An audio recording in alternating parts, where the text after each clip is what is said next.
የሚታረዱ በጎች አይደለም። እግዚአብሔር ደምን ለማየት የሚናፍቅበት ጉዳይ አለ። እስራኤል ኃጢአት በሚሰሩበት ጊዜ ነፃ ይቅር ማለት ይችላል። ነገር ግን ወይፈኑን አምጣ እረዳው ደም ይፍሰስ ይላል። ይህም ብቻ አይደለም። በዚህ ቦታ እግዚአብሔር ለሙሴ አንድ ትልቅ ነገር ነው የሚሰጠው።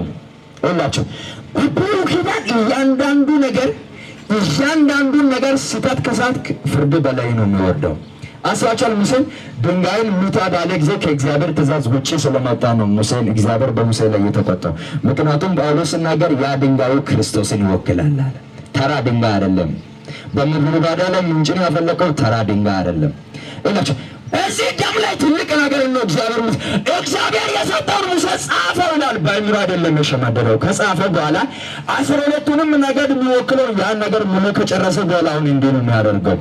ደሙን ይውሰድና በጓድጓድ ሳይ አንዱን አድርጎ ለሁለት እኩል ያካፍላል። ካካፈለ በኋላ እኩሉን በመስዋዕት ላይ ነው የሚረጨው፣ እኩሉን ደግሞ በሕዝቦች ላይ ነው የሚረጨው። ታዲያ ይሄን ሙሴ ለምን አካፈለ? ለምንስ ረጨ? እስራኤላውያን ሲናገሩ ምን እንዳሉ ታውቃላችሁ? ለእግዚአብሔር እንታዘዛለን አሉ። ሙሴ ያን የቃል ኪዳኑ መጽሐፍ አንብቦ ካስረዳቸው በኋላ ለእግዚአብሔር እንታዘዝለታለን አሉ። እስራኤል ናቸው ይሄን ያሉት። እግዚአብሔር ሙሴን ምንድን አለው? ሄድና ደም ረጫቸው እኔ እተዋቸዋለሁ አለ። ቃል ኪዳን እያስገባ ነው እግዚአብሔር። ከዛ በኋላ እኩሌታውን በመስዋዕት ላይ ይረጫል፣ እኩሌታውን በሕዝቦች ላይ ይረጫል። እኩሌታውን በመስዋዕት ላይ በሚረጨው ጊዜ ምን እያለ ነው?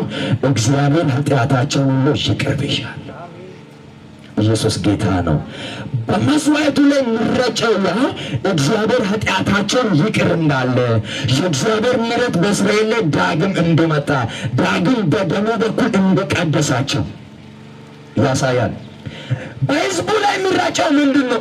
አንድ ወይፈን ነው የታረደው። በሕዝቡ ላይ የሚራጨው ምንድን? ሕዝቡ ምንድን ነው?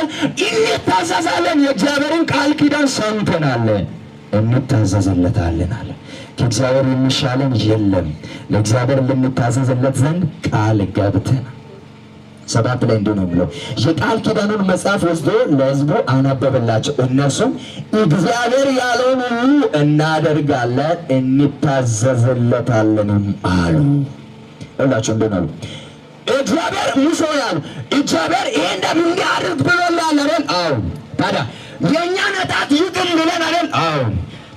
በመስዋዕቱ ላይ በዛ መስዋዕቱ ላይ በሚትረጫበት ጊዜ ኃጢአታችን ይቅር ይባልልናል አይደል? አዎ። ታዲያ በእኛም ላይ ሩጫለን፣ እኛም እንታዘዝለታለን፣ ለእግዚአብሔር እናደርገዋለን። ምክንያቱም ምንድነው? ደም ተረጭቶላቸዋል። አሁን እዚህ ጋር ነው የእግዚአብሔር ምሕረት የሚወርደው በብሉይ ኪዳን። ለዚህ እኮ ነው መጽሐፍ ቅዱስ ሲናገር ደም ሳይፈስ ስርየት የለም።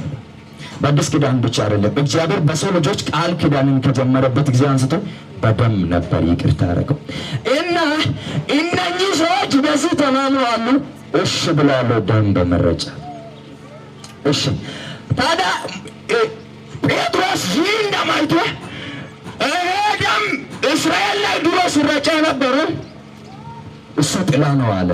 ታዲያ እናንተ በዛ በበግ በወይፈን በኮርማ ደም አይደለም የተረጫችሁት አለ፣ በክርስቶስ ኢየሱስ ደም ተረጫችኋል። ሃሌሉያ ተረጫችኋል አለ። ድሮ እነሱ በስጋ እኮ ነው በአምድ ናቸው ተቀድሰናል የሚሉት። ወይፈን ታርዶ ስጋው ተቃጥሎ አምዱ በላያቸው ላይ በሚደርስበት ጊዜ ተቀድሰናል ይላሉ። ጴጥሮስ ግን ለእነኝህ እንዲህ አለ፣ እናንተ እንደዛ አይደላችሁም አለ፣ በመንፈስ ቅዱስ ተቀድሳችኋል። ድምፃችሁን ከፍ አድርጉና እኔ በመንፈስ ቅዱስ ተቀድሻለሁ በሉ። ድገሙና እኔ በመንፈስ ቅዱስ ተቀድሻለሁ በሉ። ድገሙና እኔ በመንፈስ ቅዱስ ተቀድሻለሁ በሉ። ይኸውላችሁ አሁን እነኚህ እስራኤል ናቸው በወይፈን ደም የተረጩት፣ በዛ የተቀደሱት። እኛ ታዲያ በክርስቶስ ደም ተረጭተን እነኚህ ሰዎች በላያቸው ላይ የመጣው ኃጢአት በዚህ ደም ይቅር ከተባለላቸው ለእኛስ ምን ሆነ የሚለው ዕብራውያን 9:11 አንድ ጊዜ እናነባለን። ዕብራውያን 9:11 ኢየሱስ ጌታ